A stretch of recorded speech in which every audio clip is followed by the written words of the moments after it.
Hi, this is Manthan from Scrapingdog.com, and in this video tutorial, I will explain you how you can use a Google Finance API to extract data from Google Finance.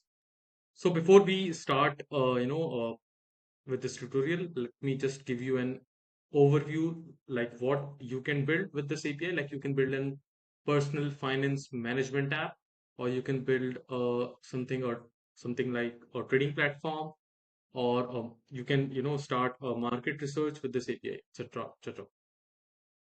So for a free trial, you can just sign up from here. Once you sign up, you will be redirected to your personal dashboard, and your dashboard will look something like this.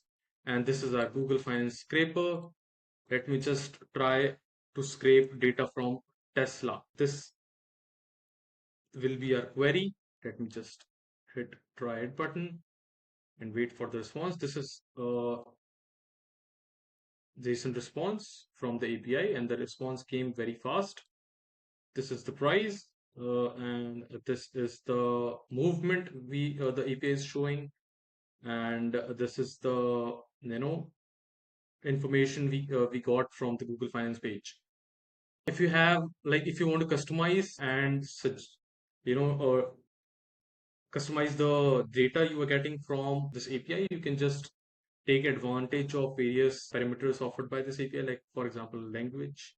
And if you need the complete HTML of this response, not this JSON response, then you can use this HTML parameter and you can pass it as true. By default, it is always set to false.